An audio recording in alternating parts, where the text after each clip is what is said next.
Assalamu alaikum and good evening. So, ladies and gentlemen, today's session is going to be about dealing with emergent language in the class. So, the session is aiming to achieve these three goals. So, I'll help you define the emergent language at the end. And also we will discuss the importance of emergent language in language learning. And finally, we will learn some strategies to deal with the learner's emergent language in the class. So this is a rough overview of the things we would be doing here. Okay. Now, in any teaching and learning context, learners have specific needs. And understanding these needs helps the language providers, the teachers, the institutes, and any other stakeholders who are involved in provision of language to the students to provide the required support that the learners need. So we will first explore what the learner's needs are. What do we mean by learner's needs? So learner's needs can be defined something like this. It cannot be the best definition, but it gives us just a general framework to understand the learner's needs. So the learner's need is the gap between the learner's current level of knowledge and skills and the level of knowledge and skills required to perform a task or a set of tasks. In other words, what a learner is able to do in the current language level and what he intends to be able to do at the desired level. So this is what we mean by the learner's need. Any language providing context, teachers, textbooks, curriculum, or whatever they be, the main goal of all these different supporting units is to provide the help that supports the learner to go from the current level to the desired level. And that is the most important thing. So in the ELT, the English language teaching world, a response to the learner's needs is something like this.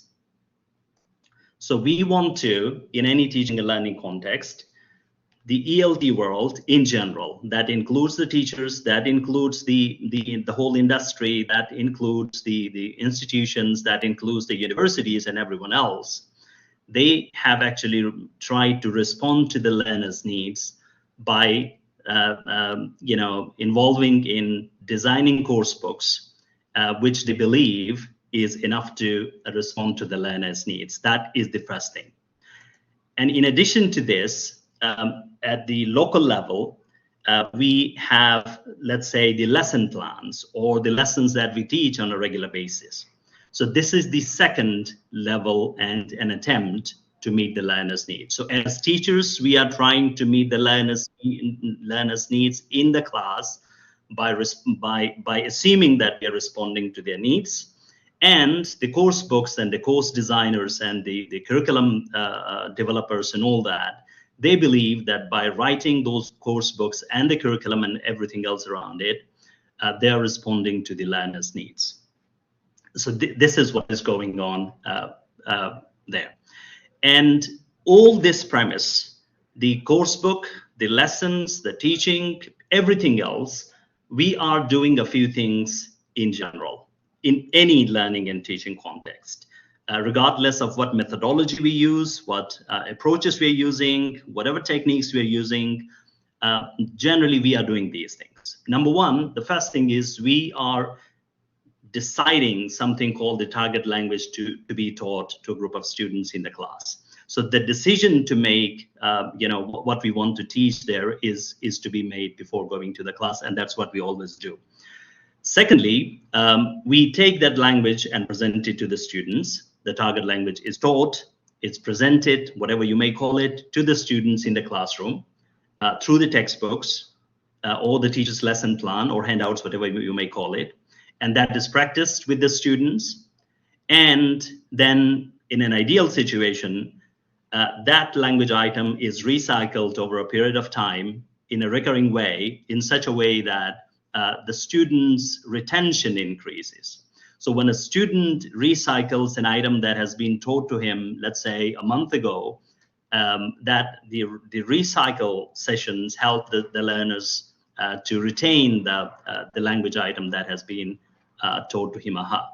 And finally, we actually let the student undergo an assessment, which gives us feedback that we have been successful in meeting the learner's needs somehow.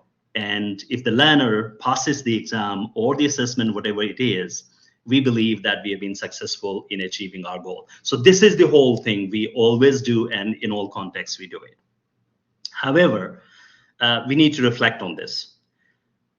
To do that, I just invite you to answer 3 questions. And for this, please go to the chat room, and I need your opinion about these 3 things. Number 1, who decides what to teach? Number 1.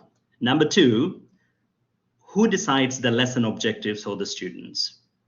And question number 3 is, does doing all this thing, the decision that whoever makes it about the lesson objectives and the content of the lesson, do you think by doing this thing, we are actually meeting the specific needs of the learners? 3 questions there. Please, let's start with the first question. So in 10 seconds or whatever, so what do you think? Who decides what to teach? The program, the administration, yes. The teachers, perfect, yeah. The institute, we have to identify, okay. The language need assessment, right, okay. Right, okay, so we said the other ones. And who decides the lesson objectives for a particular lesson? Let's go to the second question. Okay, the course book and the lesson in the question, the teacher as well, okay, yeah, that's right. Any other responses there? Okay, I'm waiting for 10 seconds more. Right, with the curriculum and the developers, the need assessment, okay, there's an emphasis on that. We will go back to this. All right, the curriculum, Abdul Jabbar, all right, thank you. Now, do you think that making these decisions made by the curriculum, the institute, the course book, the teacher, whoever, does it meet the individual learner's specific needs? Remember, here's a very important thing, individual learner's specific needs. Okay, not always. All right, thanks, Ahmed. All right, okay, maybe it should be in most cases, Rashid says, okay, right? Right, okay, so in most cases, no, right? So this is how we seem to be in agreement about all these things. So let's quickly have a look how I have answered them, and you'll be happy that I agree with whatever you said. The first thing is, who decides what to teach? It's the course books, it's the textbook, it's the teacher. I agree with you, the institute, whoever, right? They're the ones who decide it. And then who decides the lesson objectives? More or less the same number of people? Yes. Yeah. All right. Yeah. Okay. Teachers partly meets. And the learners' specific needs. Some of you say partly, some of you say no, and others said yes, it meets. My answer is no, but it doesn't, it's just fine. It's okay. Let's continue the thing, and maybe we will come to a conclusion once we get to the end. So there is generally a sense that they may not meet all the needs of all the learners all the time, right? That's the main thing. Now, if this is the case, so we are basically focusing on the learner's needs here. Now, how do we know the learner's needs? If you have any ideas about it, please go to the chat room again and then respond to that.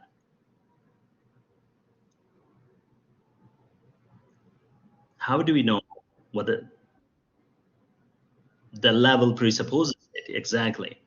They conduct a need assessment, all right? Yeah, from their responses. Okay, by conducted a need analysis, yes. All right, okay. Any other answers? The level, the need assessment. Yes, absolutely. Right. Yeah. Okay. Okay, by giving them a test. Yes. Right. The pre-assessment. Okay. Okay. Right.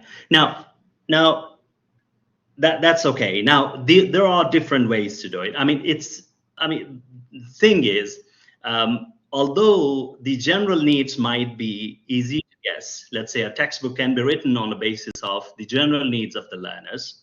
But when it comes to very specific needs that arise on the day-to-day basis, it's difficult. Now let's explore the learner's needs a little further. Now let's have a look at this thing. The learner's needs in a particular context are not universal. These needs are very specific. Each learner has different needs, and in different contexts, the learner is, in a different situation, so their needs are different. Number one, sometimes the needs are not permanent, and they are temporary needs, kind of ephemeral sort of things. They appear and disappear. And then, in other words, we can say that the learner's needs are emergent. The needs emerge, and we have to respond to those emerging needs of the learners. And that is where we are connecting to the topic of today's session.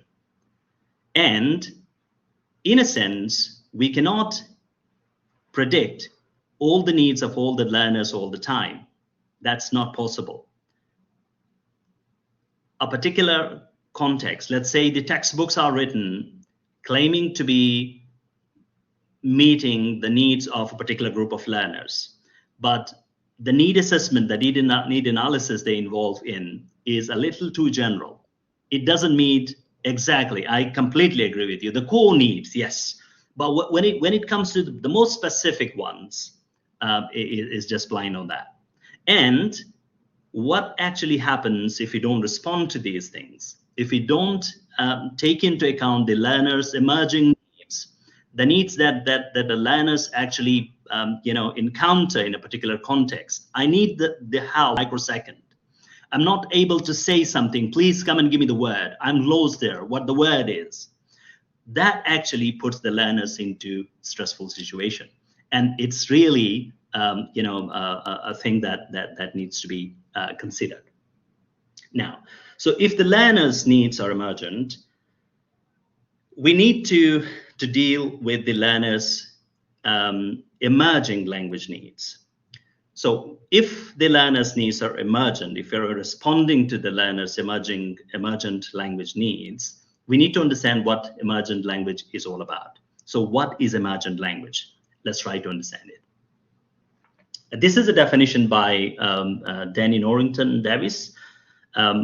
Basically, this is he's probably one of the pioneers who have worked on the emergent language. There is not a lot of research on emergent language.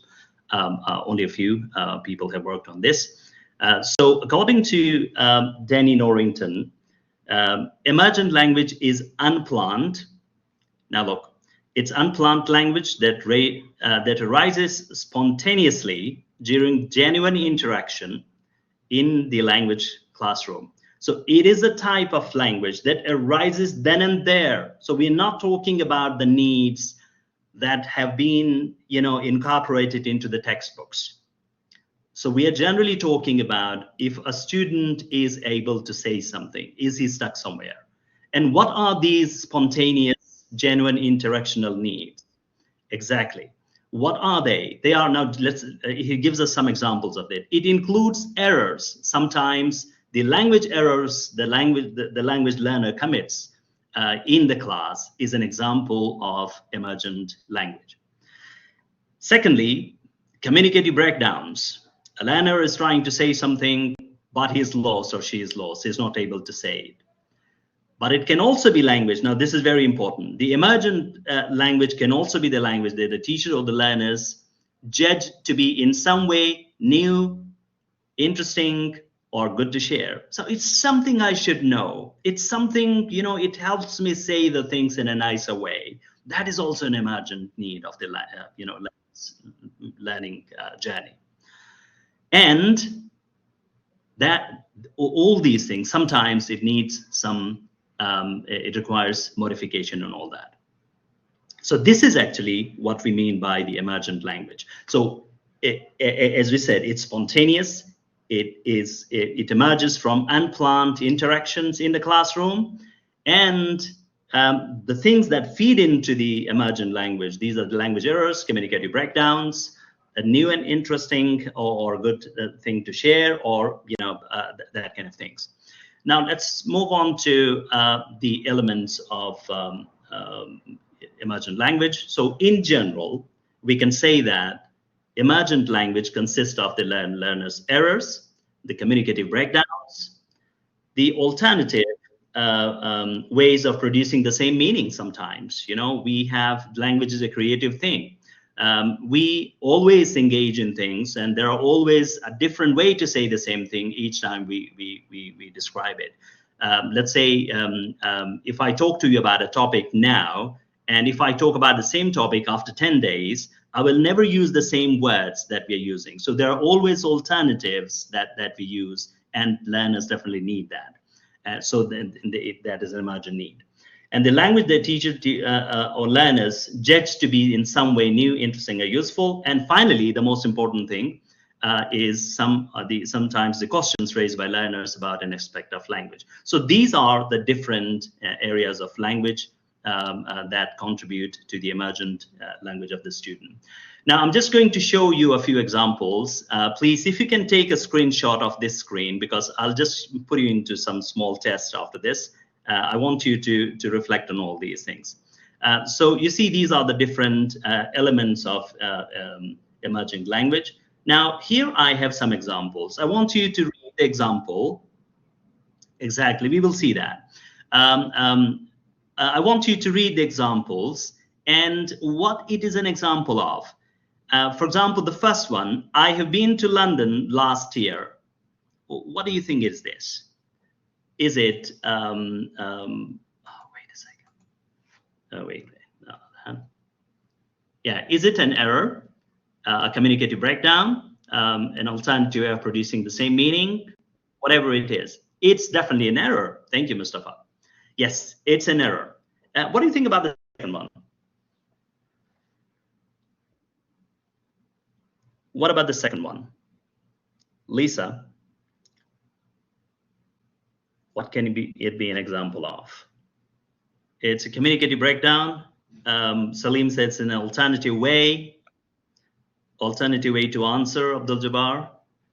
Okay, right. The options are here. Let me show you. Oh, wait. Yeah, look at this. It's better if you can just take a screenshot of this thing with your phone. It's trying to explain, Samara says. Is it? I mean, the second one. Isn't it a communicative breakdown? The student is just lost, It is. It's communicative breakdown, right? Is it an alternative way to answer? I mean, is it, let's say, saying stapler and, the one thing on the desk that helps papers stay together? Would you ever say that is an alternative to stapler? What do you think? It's probably not, right? Yeah, it's definitely it's a communication breakdown. It's a communicative breakdown. That's what you would say. How about this one? This is an example of, yes, here is an answer. It's an alternative way to say the same thing. Exactly. So the second thing, yeah, exactly. Yeah, that's an alternative way. I mean, you see, I'm going to watch a movie with my friends, and the teacher says, that sounds like a plan. And now let's explore different ways to express future intentions. So it's a different way. It's an alternative way to say the same thing. Yes, Samara, exactly. Yes. Let's go to the next one. How about this one? Okay, I'll take you back. Yeah, don't worry. It's okay. Yeah, these are the options. If you're doing this right, yeah. It's definitely new language. Yeah, it's an example of new language. The teacher thinks that this is interesting and the students will definitely like it, right? It's something that would like to polish their language. So if you can say that it's raining heavily, and you can also say it's raining cats and dogs, that will be something interesting. So this sort of thing can also be responding to the learner's emergent needs or emerging needs. And how about this one? And that's the last one. Now here you see a student, Alex, raises a question about a specific aspect of verb conjugation.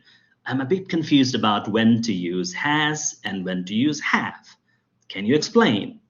I mean, look at the language here. The language is, the student is using it, and what is he's using? Like, it's not the meaning focus. It's actually the meta language being used here. So you are explaining something using meta language. You're using, I mean, this is a type of explanation. It's not a meaning-based explanation.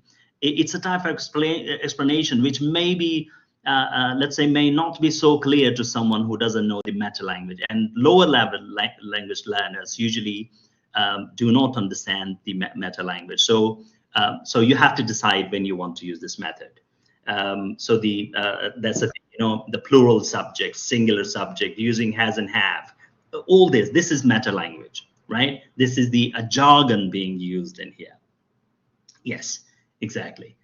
So that is yet another example. Now, if that is the case, these are the different aspects of emergent language. Now, how do teachers respond to emergent language in the classroom? Let's talk about that first. Yeah, so let's see. These are some of the ways suggested by Denny and his colleague Richard Chin. That the teachers actually respond to learners' emergent needs in these terms. So teachers either explicitly reformulate when the students make a mistake, an error. The teachers recast it.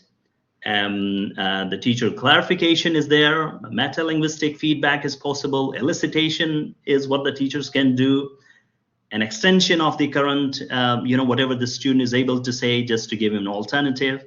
An interactional recast is, I'll definitely come to that. Yeah, exactly. And recall is yet another technique. Sharing is yet another one, and learner-initiated intervention is the last one. Now we will quickly have a look at all of these different techniques that teachers use to respond to learners' emergent language. So some examples here. Again, I want you to take a screenshot of this one so that we should be able to give an example for each one. Okay, I'm just waiting for 10 seconds for all of you to take a screenshot of this. Okay, I hope you did that. Now let's go to this one here now. What do you think is this? You wouldn't say it like that. It's not really, it's XYZ. What do you think is this? Was the teacher involved in here? Is it illicit? It's definitely not illicit, yeah. Do you agree? It's an explicit reformulation.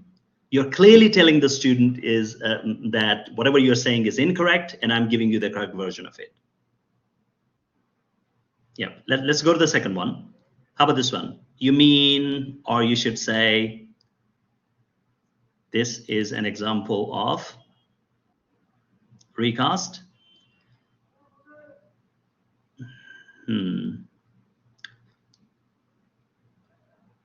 Perfect, Salim. Yes, it's an example of recast. Exactly. And how about this one? Are you saying that? So you mean, what is this?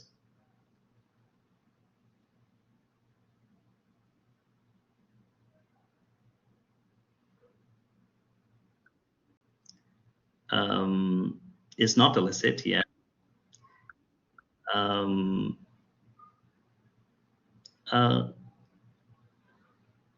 Will you agree with me?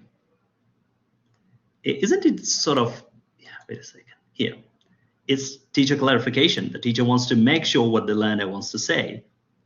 Are you saying that, right?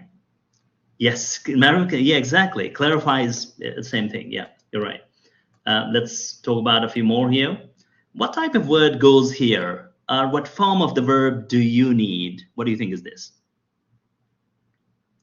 Again, we are using the meta language here, aren't we? Yes, it's the meta language. We are directly using the meta language. So this is the meta linguistic feedback, right? And how about this one? How do you say that in Arabic? Where do they live?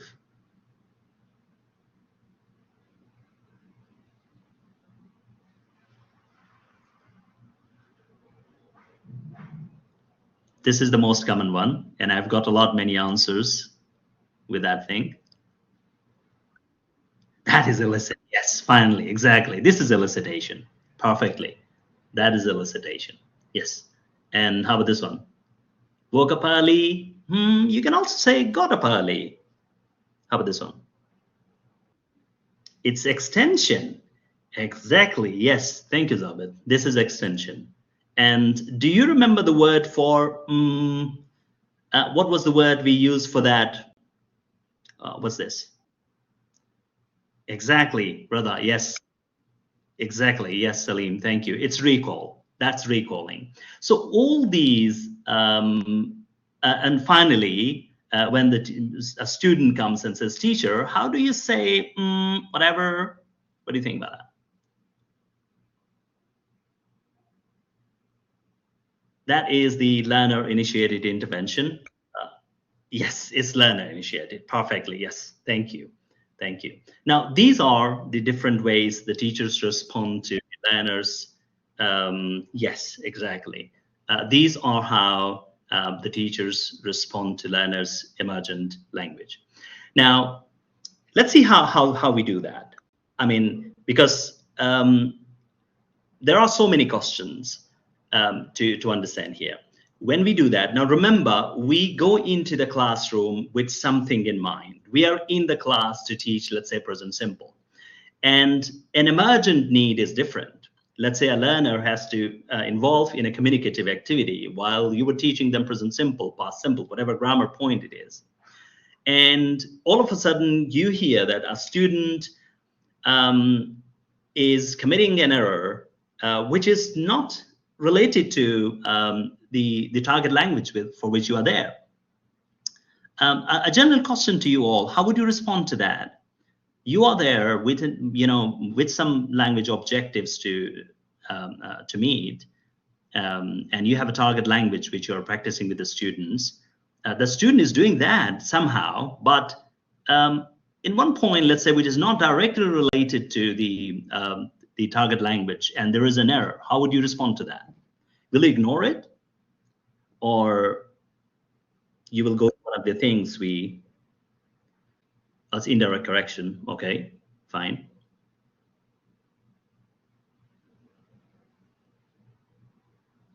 Right. Okay. Now let's try to answer all these things now here. Now, how to deal with it?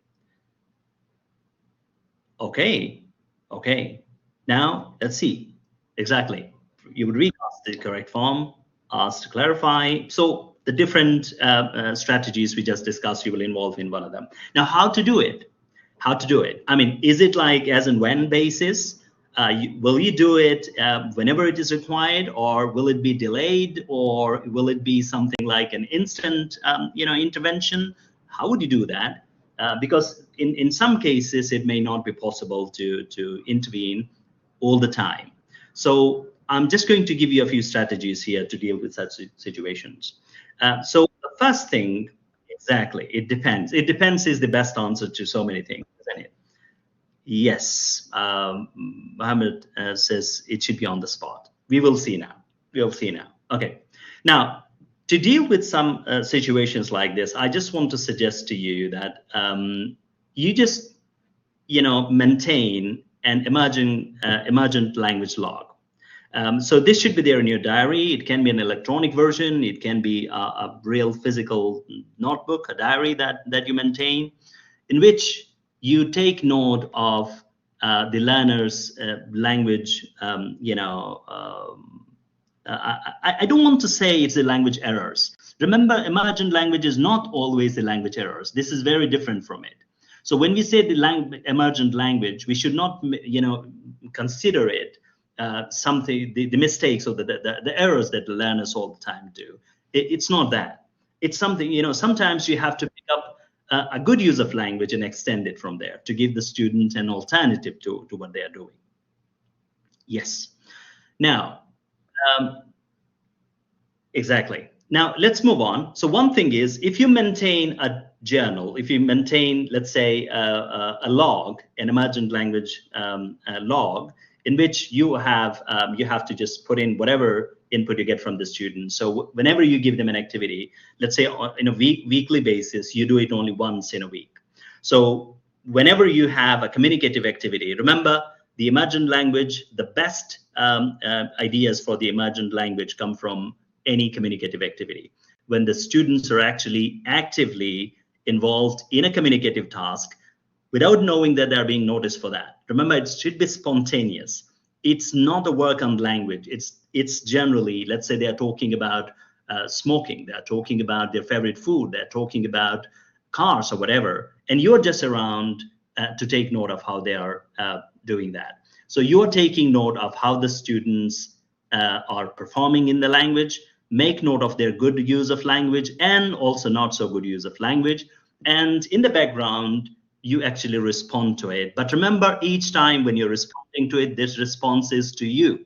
So what the student said and what he wanted to say, these are two different things. So what he said could be a language error, and what he wanted to say could be the correct version of it. But this is not the time to give him the correct version right now. Just hold it on, keep it in a delayed way. Exactly. Yeah. So that's one thing. Now, an example of doing this thing is here. Let's say you ask the students to talk about the traffic problems in their city. And this is how one student, you heard a student talking about the traffic problems in the city like that. Now, you are listening to the student talking and you're taking some notes here. Which areas you would underline or you will, let's say, take a note of after reading all this thing? Remember, it's a spoken language, not a written one. It's not a paragraph. It's actually typed conversation.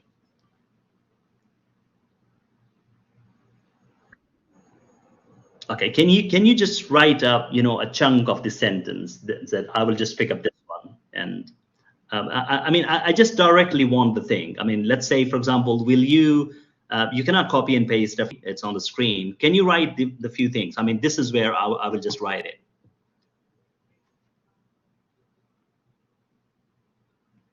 I'll just give an example if it is not clear. I mean, let's go to the examples. Will you choose this one? Traffic in my city is always real crazy. Will you do that? Exactly. So, I mean, I just want you to write a complete sentence here.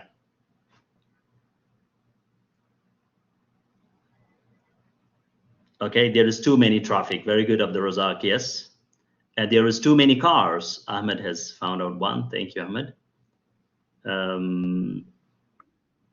Okay, it's frustrating, man. It's so frustrating. Is it so? Is it how it is given here, or is it slightly different? Now, the actual version. I mean, write the actual thing, Imran. Metro is packed. Okay. Okay. Yes. Yeah. You can spend. Exactly. Yeah. Exactly. Yeah.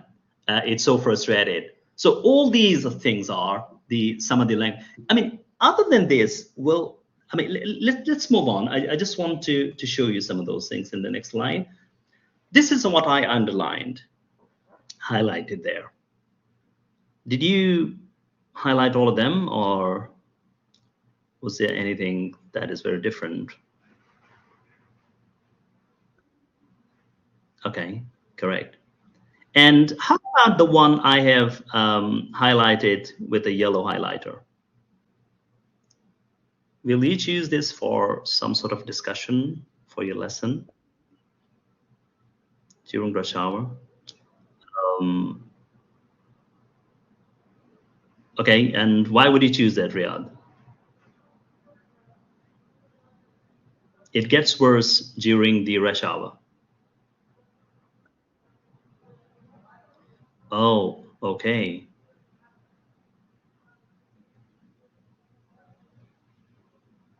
No, I had a very different point when I actually chose that. I consider this to be a good use of language. There's no language error. I don't think there is any. No, it's fine. Where's the spelling problem there? Yeah, it's a good use of language. Very simple. So, I mean, just be careful. This is a very important thing in emergent language. So we are not doing this as an error correction exercise. It's not error correction. What is more important there is it is a good use of language. So how we can extend from there, how we can give an alternative to the student to say the same thing, right? And sometimes to encourage, yes, Radha, you're right. Exactly. Yeah, yeah. Let's move on. Rashid, but maybe that's the student speaking self and can produce this data expect. Yeah, right. Okay. It gets busier. Yeah, we will see this now. So what you're doing is after reading this thing, you're going to put that into the first column of your EL log. So these are the 5 things you wrote there. And what you do after this is later, you're going to put some of the corrected versions of the same thing. Remember, here I have changed the title a little bit. So what the student said, or what he could have said, or he could also say that. So now look at the thing. In most of those cases, there is correction definitely taking place. But remember, again, it's not a direct error correction thing. Let's go to the last one. It gets worse during the rush hour. We can also say the same thing in a little differently. For example, say it worsens during the rush hour, right? That's a different way to say the same thing, and both of them are correct. So the student actually gets, a different way to say the same thing. Exactly, 100%, yes. So emergent language is not only focusing on error correction, the bad use of language that a student actually involves in. Yes, yeah, right, agree with you. Now let's move on. So once you're done with this, you have decided where the student needs some help, or this is their use of language, and this is what he could have said, or a different version of it. The next thing would be you have to decide what strategy you want to use. For example, this is finding spot is a real challenge, and you want to encourage the student to use finding a spot is a real challenge. Finding a spot is a real challenge. So you think that there is the indefinite article I is missing here, and you want to take it to the student. Now, how you do that? Now, how you would do that? Now, let's say now you make some decisions. Now go back to the list of the different strategies we discussed. You can do that by just give me a second. Yeah, so you can do that by recasting it. Possible, right? Just do it. Very simple. Just give them the correct version. You can do a clarification, a teacher-friendly clarification. That is possible. And you can also do a meta-linguistic feedback in which you will involve in using some kind of grammar jargon and all that and explain to the student. So you decide this thing. Remember, you haven't taken it to the student yet, right? It's all taking place, at your end, right?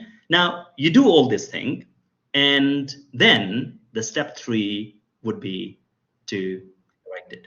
Now, remember, this is again very important, that dealing with emergent language, I want to emphasize this thing, is not only error correction.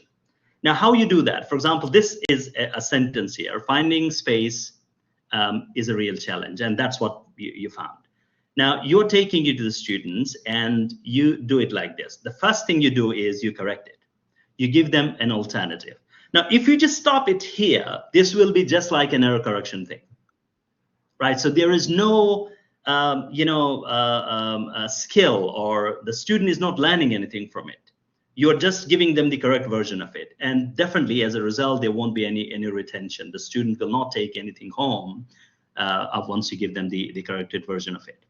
Now, what you should do instead is just make it an opportunity to teach. Remember, the emergent language, the best way to understand it is, it's any emergent language, be it a correct use of language or incorrect use of language, is an opportunity to teach.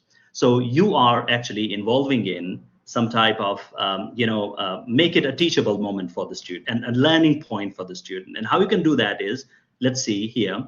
So you're just going to explain to the student, and one of you said here, using meta language. You say, okay, so this is a formula, right? Just remember, you're teaching it to the student. You're saying, look, this is the indefinite article, and when it is followed by a singular noun, there must be an indefinite article. Now, when you talk about it, give the examples here.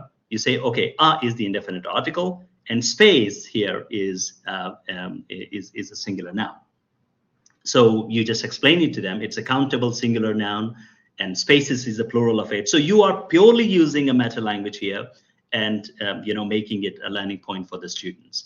And when you do that, this gives you further opportunities to take it further. Remember, this is very important, extending it, right?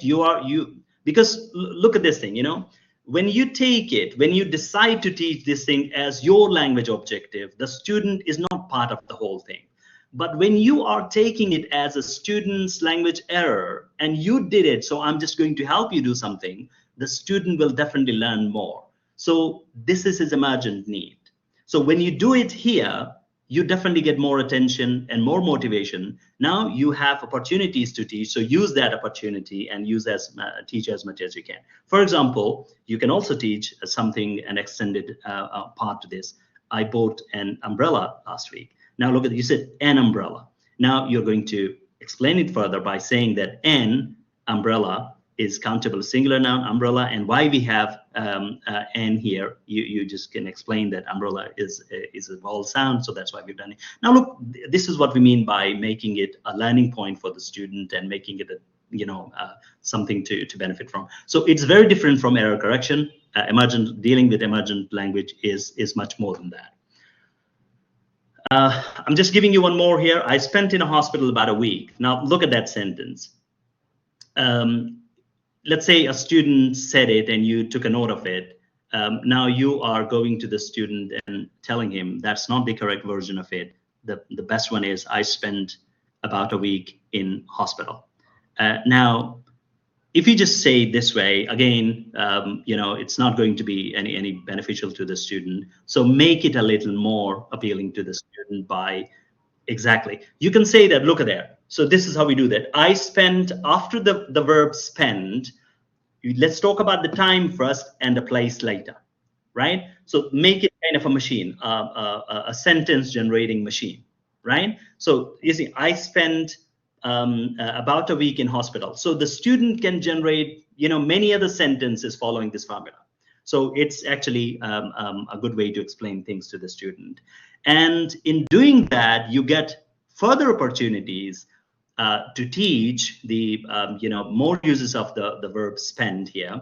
You say that, for example, you spend money. So you spend money on something. You spend time somewhere, right? So this is how you're going to utilize to make use of the opportunity to learn, and the student will definitely be more motivated.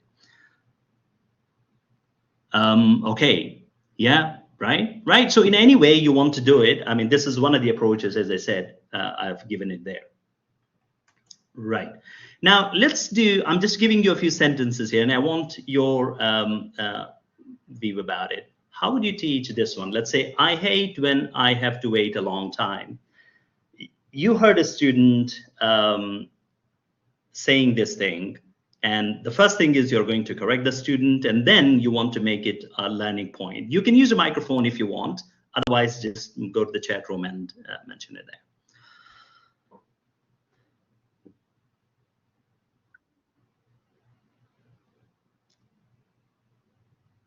Okay. Yes. Absolutely. Yes.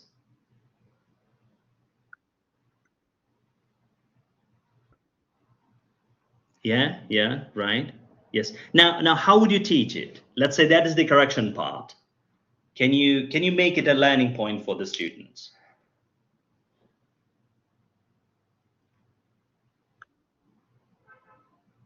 Exactly. Exactly. That's a great one. I hate waiting for a long time. That's yet another version of it. Yeah. Yes. Absolutely. Verb pattern. Yeah, how would you do that, Riyadh? Can you please?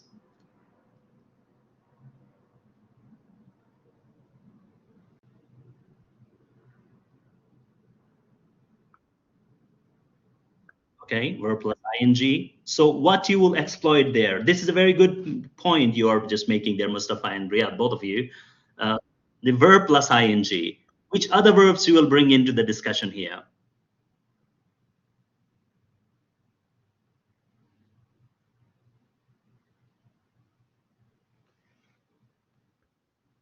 Okay, exactly. Yes, yes, yes, absolutely. So one way to do that can be, for example, I hate it. Now look at there. I hate it. Just write them separately. I hate, and under hate you write love, dislike, enjoy, write all of them, and then when, and whatever happens after that. So it becomes like a machine, and the students can actually use it to generate more sentences.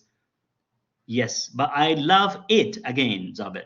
I love it when I don't have to wait for a long time. Yeah, okay, fine. Exactly, exactly. Yeah, so I mean, make use of all these opportunities to teach the students. And how about this one? Your journey was how long? Okay, yeah, Samara, yes, I can't stand. Perfectly, yeah. Your journey was how long? How about this one? It's a word order problem, okay?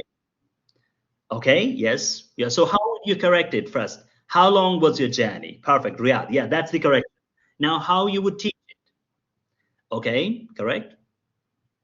Yeah, how would you teach? Okay, you will just go to the question forms, exactly. And in what terms can you explain? All right, okay. The word order, right. Okay, so sentence pattern. So how would you take it to the student? How will you explain it?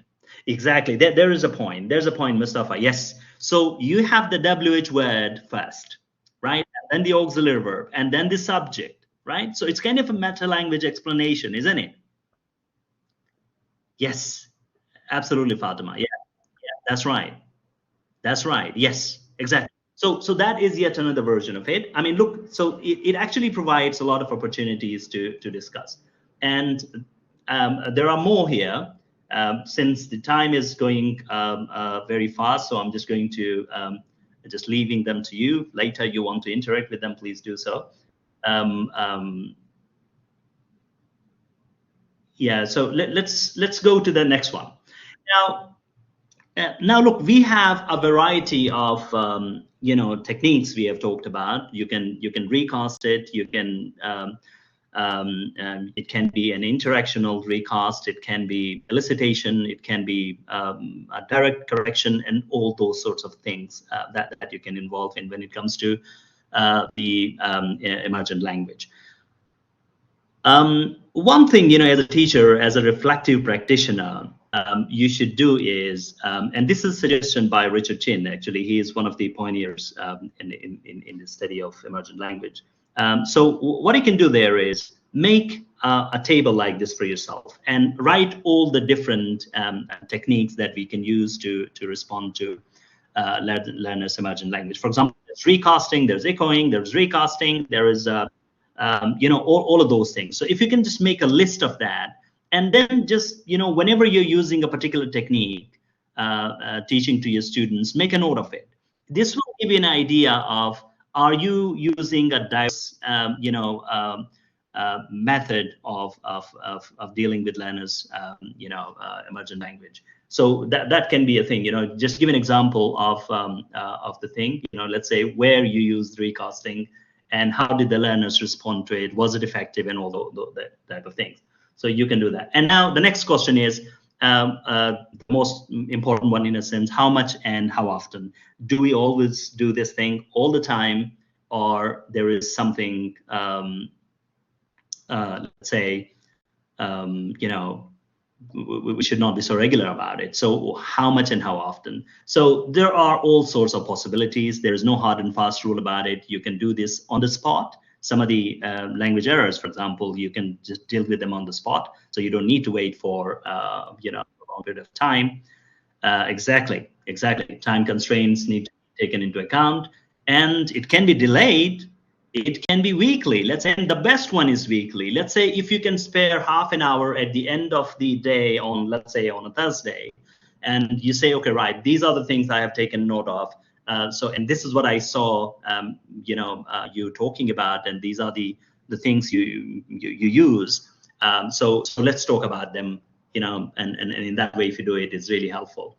And it can also be, or let's say if you are maintaining an EL log, as it suggested, whenever you have enough content, you can just spare some time from your schedule and teach it to your learners.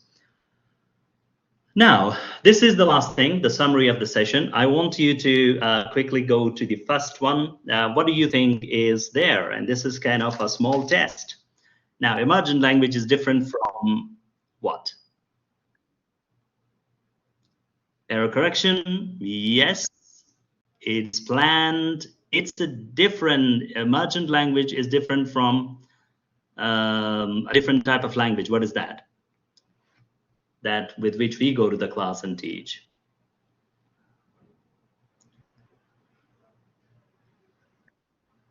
Errors, think about it. Target language, exactly. Dalal, yeah, that's right. And how about this? Emergent language is learner's real language what? Emergent language is the learner's real language. Okay, that's probably your answer to the first one, right? Okay, Razak, you are right. Yes, exactly. So it's the learner's real language need. And remember, this need is much more urgent than the need that the need assessment surveys actually help the book writers to write a course book. And how about the next one? There are various to handle learners' emergent language strategies. Exactly. There are various strategies or techniques, you can say. Exactly. Perfectly correct. And the teachers address emergent language what do we think about it? In terms of time.